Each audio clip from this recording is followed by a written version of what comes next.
हर जज का कोई ना कोई रुझान होता है। अब किसी की किस्मत के केस कहाँ लग गया। चीफ जस्टिस नए अदालती साल के आगाज़ पर फुल कोर्ट रेफरेंस से खिताब करते हुए चीफ जस्टिस काजी फैज़ ईसा का कहना था कि 9 रोज़ बाद मुझे बतौर चीफ जस्टिस 1 साल हो जाएगा। मेरा सबसे पहला काम फुल कोर्ट इजलास बुलाना था जो 4 साल से नहीं हुआ था। हमने अवामी अहमियत के हामिल मुकदमात को बराह रास्त नशर करने का फैसला किया जिसका मकसद अवाम तक अपनी कारकर्दगी दिखाना था। पहले अवाम को वही मालूम होता था जो टीवी चैनल्स दिखाते थे या यूट्यूबर बताते थे। जस्टिस काजी फैज़ ईसा का कहना था कि पहले चीफ जस्टिस जुमेरात को काज लिस्ट की मंजूरी देते थे। पहले काज लिस्ट में तब्दीली का इख्तियार चीफ जस्टिस का था।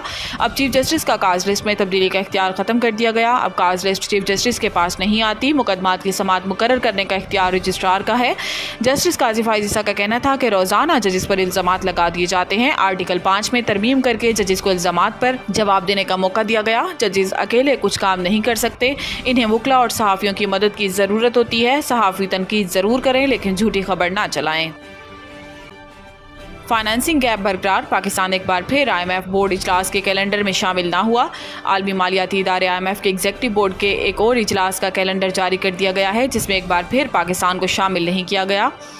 IMF एग्जीक्यूटिव बोर्ड का इजलास 18 सितंबर को होगा जिसमें बोर्ड सरेनाम के 7वें जायजे की मंजूरी होगी। इससे कबल भी IMF एग्जीक्यूटिव बोर्ड के 9 और 13 सितंबर के इजलासों का कैलेंडर जारी हो चुका है। आज 9 सितंबर के इजलास में भूटान का केस शामिल है जबकि 13 सितंबर के इजलास में नॉर्वे का केस शामिल है। पाकिस्तान और IMF के दरमियान स्टाफ लेवल मुआहिदा 12 जुलाई को हुआ था मगर ज़राए का बताना है कि पाकिस्तान को ताहाल $2 अरब बैरूनी फाइनेंसिंग गैप को पूरा करने में मुश्किलात का सामना है। आप अटक पुल पार करके दिखाएं। राना सनाउल्लाह ने अली अमीन गंडापुर को खबरदार कर दिया। वज़ीर आज़म के मुशीर बराए सियासी अमूर राना सनाउल्लाह ने वज़ीर आला खैबर पख्तूनख्वा को खबरदार कर दिया। एक बयान में राना सनाउल्लाह ने कहा कि इस्लामाबाद के रास्ते खुले थे लेकिन इस्लामाबाद की तरफ से जलसा गाह आने वालों को नहीं रोका गया। इन्होंने कहा कि जलसे में जो तकरीर की गई वो अनारकी फैलाने के लिए की गई। अली अमीन गंडापुर 2 नंबर आदमी हैं, इनका डबल चेहरा है। जिस लहजे में इन्होंने कहा कि मैं लाहौर आ रहा हूँ फिर इसी लहजे में जवाब भी मिलेगा। आप अटक पुल पार करके दिखाएं। इस्लामाबाद के इलाके संजानी की मवेशी मंडी में पाकिस्तान तहरीक इंसाफ के जलसे से खिताब में वज़ीर आला अली अमीन गंडापुर ने इमरान खान की रिहाई के लिए हुकूमत को डेडलाइन दे दी। अली अमीन गंडापुर का कहना था कि इमरान खान के वकला ने बताया कि इनके केसेस खत्म हो चुके हैं। 1 से 2 हफ्ते में कानूनी तौर पर इमरान खान रिहा ना हुआ तो फिर हम इन्हें खुद रिहा करेंगे। कल PTI मेला मवेशियाँ लगा, इंसानों की नहीं जानवरों की तकारीर थी। वज़ीर इत्तलात पंजाब वज़ीर इत्तलात और सकाफत पंजाब अज़मा बुखारी ने कल इस्लामाबाद में PTI के जलसे को मेला मवेशियाँ करार दे दिया। अज़मा बुखारी ने लाहौर में प्रेस कॉन्फ्रेंस करते हुए कहा कि DC इस्लामाबाद ने PTI मेला मवेशियाँ की जगह क्यों दी।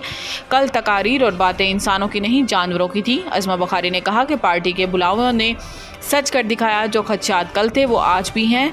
जब जब बाहर निकलते तो फसाद जलाओ घिराव करते हैं। अज़मा बुखारी का कहना था कि अमीन गंडापुर ने फिर से लाइन क्रॉस की, फिर से ख़ानदानी तरबियत दिखाई। गंडापुर की धमकियां देना नई बात नहीं, घर की औरतों से हमदर्दी है, तरबियत वालदा की नहीं हो सकती।